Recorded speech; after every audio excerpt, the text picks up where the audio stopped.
Hello दोस्तों, आपका स्वागत है हमारे YouTube channel Yogesh GS official में। मैं योगेश आपका हार्दिक स्वागत करता हूं। जैसे कि आप बोर्ड पर देख रहे हैं, आज का हमारा टॉपिक है ग्लोब, अक्षांश और देशांतर। आज हम जानेंगे कि ग्लोब क्या होता है, अक्षांश क्या होते हैं और देशांतर क्या होते हैं। ये हमारा हो गया ग्लोब। तो अगर हम बात करें ग्लोब की, तो जो ग्लोब होता है वह पृथ्वी का काल्पनिक नमूना होता है, जिसका हम अध्ययन पृथ्वी को समझने के लिए करते हैं। बहुत से बच्चों को ग्लोब समझने में बहुत टाइम लग जाता है, बहुत से बच्चे समझ नहीं पाते। आज हम इसको ऐसी तरह बताएंगे जैसे कि आपको बहुत अच्छा लगेगा और आप भूल भी नहीं पाएंगे। देखिएगा, ग्लोब को हम बीच बीच से डिवाइड कर देते हैं। तो ये 0 डिग्री अक्षांश को बोलते हैं, इसको हम बोलते हैं 0 डिग्री अक्षांश। और इसका नाम होता है भूमध्य रेखा। भूमध्य रेखा, इसको इंग्लिश में हम इक्वेटर कहते हैं।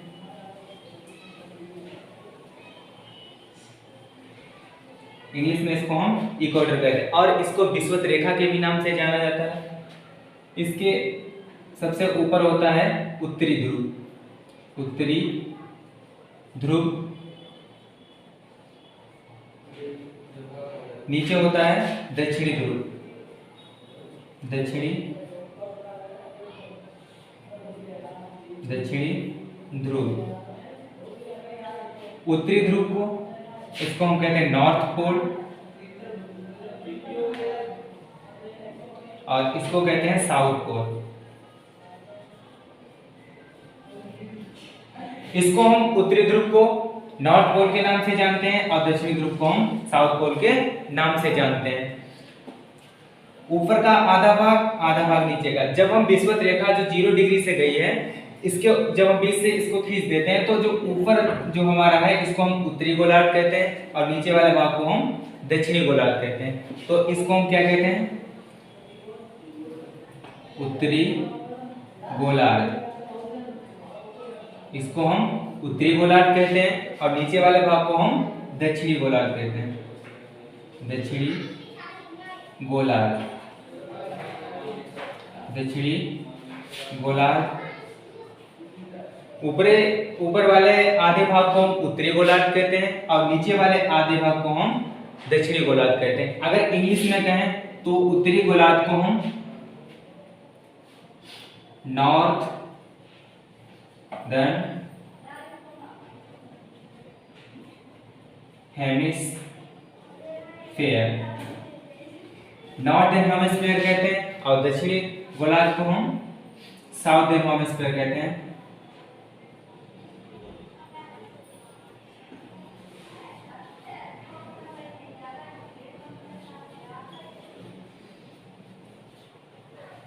हेमिस्फीयर।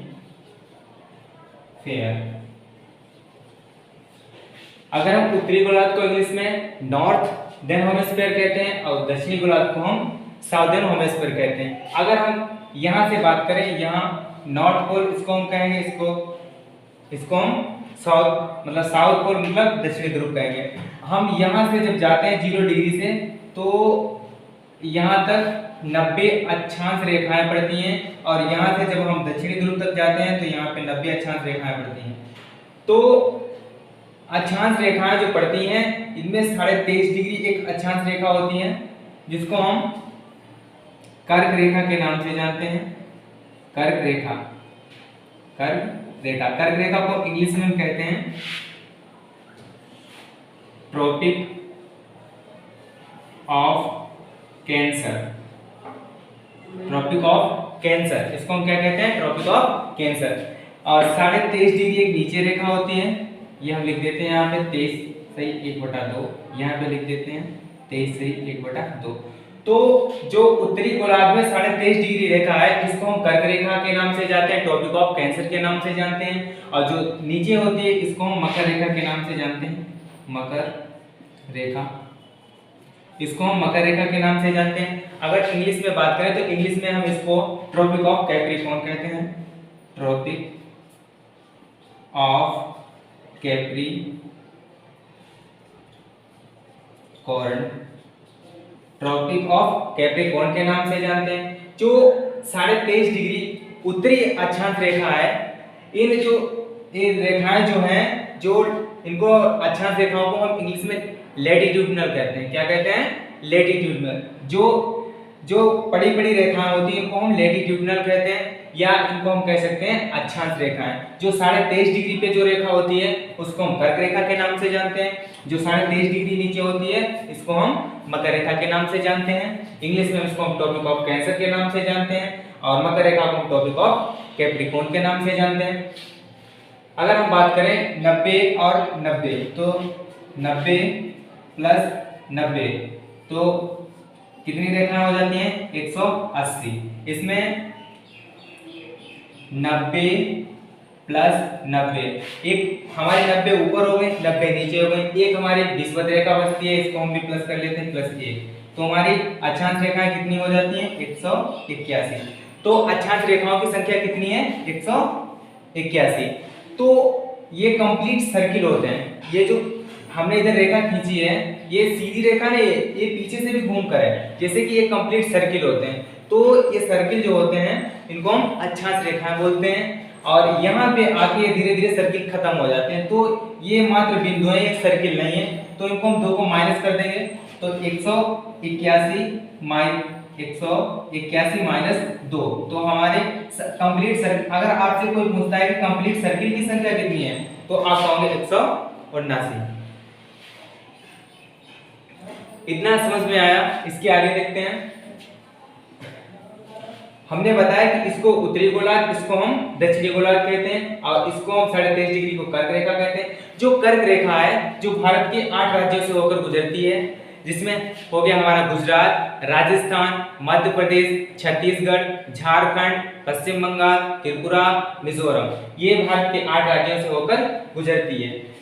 ऐसे यहाँ पे सभी रेखाएं हैं। ऐसे हम यहाँ से 90 खींच नहीं सकते, यहाँ पे दिखा नहीं सकते, लेकिन आप मान सकते हो कि यहाँ अगर हम विषुवत रेखा से ऊपर जाएंगे नॉर्थ पोल तक, तब तक 90 अक्षांश रेखाएं पड़ेगी। जब हम यहाँ से नीचे आएंगे तो यहाँ पे 90 अक्षांश रेखाएं पड़ेगी। अब बात करते हैं हम इनके बीच की दूरी कितनी होती है। 2 अक्षांश रेखाओं की बीच की दूरी कितनी होती है? तो हम कहते हैं 2 अक्षांश रेखाओं की बीच की दूरी होती है 111 किलोमीटर। 111 किलोमीटर। 111 किलोमीटर। यहाँ दूरी ध्रुवों पर कम होती है और विषुवत रेखा पर ज्यादा होती है। अगर हम यहाँ पे बात करें विषुवत रेखा पर अक्षांश रेखाओं की दूरी, तो यह हो जाती है 111.11 किलोमीटर। 111.11 किलोमीटर।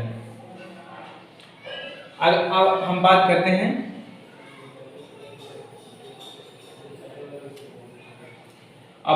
हैं हम देशांतर रेखाओं की। जो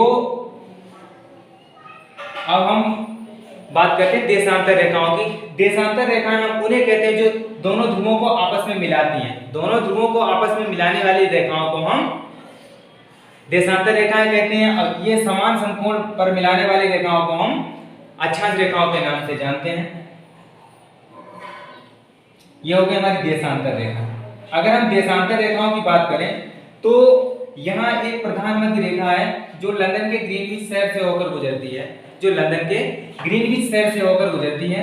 अगर हम बात करें, एक बैठक हुई थी 1884 ईस्वी में।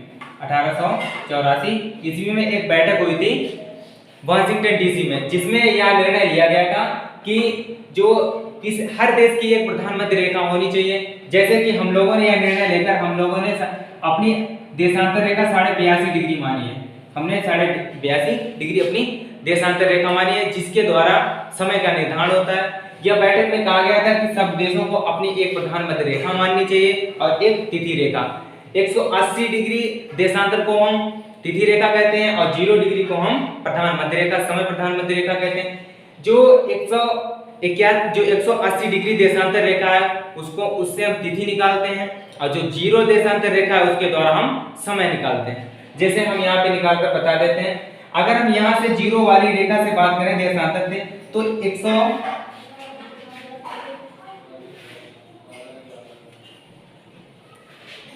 तो हम देशांतर रेखा की बात करें तो यहाँ जो 0 वाली डिग्री रेखा है, इससे अगर आप पूरब में जाएंगे तो 180 देशांतर पड़ेगी।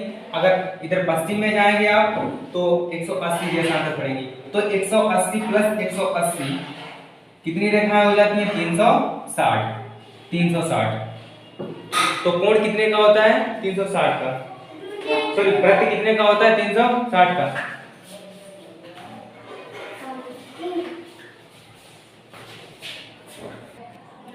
जैसे कि मैंने बताया कि यहाँ पे 360, ये 180 प्लस 180 360। अगर हम बात करें, पृथ्वी को घूमने में, एक देशांतर घूमने में 4 मिनट का समय लगता है। कितने मिनट का समय लगता है? 4 मिनट का। 4 मिनट का समय लगता है। तो हम कह सकते हैं 360 डिग्री को घूमने में कितना समय लगेगा, तो इसको हम 4 से मल्टीप्लाई कर देते हैं तो कितना होगा? बराबर 1440 मिनट। 1440 मिनट। अगर इसका मल्टीप्लाई चाहे करके आप देख लीजिएगा, यहाँ पे इसका मल्टीप्लाई करते हैं तो 1440 मिनट आता है। अगर हम 1440 मिनट को 60 से भाग दे देते हैं, क्योंकि 60 मिनट का तो 1 घंटा होता है, अगर इससे हम भाग दे देते हैं तो हमारे कितने घंटे आ जाएंगे? 24 घंटे। अगर हम बात करें देशांतर, तो पूरे पृथ्वी को 360 देशांतर घूमने में कितना समय लगता है? 24 घंटे। कितना लगता है? 24 घंटे। अगर हम पूरब की ओर बढ़ेंगे 4 मिनट माइनस होगा, अगर हम पश्चिम की तरफ बढ़ेंगे तो 4 मिनट, सॉरी, अगर हम पूरब की तरफ बढ़ेंगे तो 4 मिनट प्लस होगा, अगर हम पश्चिम की तरफ बढ़ेंगे तो 4 मिनट माइनस होगा। तो हमने अपनी कितनी रेखा मानी है? 82.5 डिग्री। कितनी मानी है सर? 82.5 डिग्री। अगर 82.5 डिग्री को हम 4 से मल्टीप्लाई करते हैं तो आते हैं 330 मिनट। 330 मिनट। अगर 330 मिनट को हम घंटे में कन्वर्ट करेंगे तो लगभग आएगा 5 घंटे 30 मिनट। 5 घंटे 30 मिनट। अगर हम बात करें जो 0 डिग्री वाली रेखा है, ये लंदन के ग्रीनविच शहर से होकर गुजरती है। अगर यहाँ पे 12 बजा है तो हमारे यहाँ कितना बजा होगा? 5.5 घंटे में आगे चलना है, तो हमारे यहाँ कितना बजा होगा? 5.5 बजा होगा। कितना बजा होगा? 5.5 बजा होगा। अगर इस देशांतर पे 1 बजा होगा, अगर इस देशांतर पर 1 बजा होगा तो हमारे यहाँ कितना बजा होगा? 6:30 मिनट हुआ होगा। अगर हम बात करें पाकिस्तान की, तो पाकिस्तान ने अपनी कितनी डिग्री मान रखी है? 75 डिग्री। तो 75 डिग्री से अगर मल्टीप्लाई करेंगे तो इसमें 300 मिनट आएंगे, तो उसमें घंटे में कन्वर्ट करेंगे तो 5 घंटा आएगा। वो हमसे आध घंटा पीछे चलता है। उसका समय अगर हमारे यहाँ 12:30 बजा है तो वहाँ 12 बजा होगा, अगर वहाँ 11 बजा है तो हमारे यहाँ 11:30 बजा होगा, क्योंकि उसको आध घंटे पीछे हमसे। अगर हम बांग्लादेश की बात करें तो बांग्लादेश ने अपने 90 मान रखी है, तो 90 को हम मल्टीप्लाई करेंगे तो पूरे आ जाएंगे 400 मिनट। तो इसको हम मल्टीप्लाई तो हमसे ये आध घंटा आगे चलता है। कहाँ चलता है? हमसे आध घंटे। जैसे अगर हमारे यहाँ 3:30 बजा होगा तो वहाँ 4 बजा होगा, हमारे 4 बजा होगा तो वहाँ 4:30 बजा होगा। यही होता है। तो ये बात, अगर हम बात करें अक्षांश रेखाओं की, तो अक्षांश रेखाओं से हम तापमान के बारे में जानते हैं, कहाँ कैसे तापमान होता है। अगर हम बात करें देशांतर की, तो देशांतर को हमें समय और तिथि निकालने के लिए मालूम होता है। जैसे मैं एक बार इधर बात करता हूं,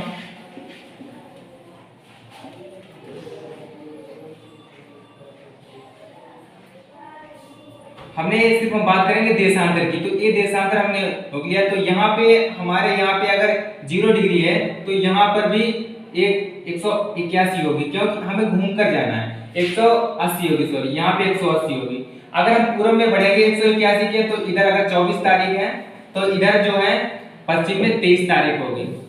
ठीक है। अगर यहाँ पर 25 तारीख होगी तो इसके पश्चिम में कितनी तारीख होगी? 24 तारीख होगी। तो 180 से हम तिथि का निर्धारण करते हैं और 0 डिग्री से हम देशांतर या मतलब समय का निर्धारण करते हैं।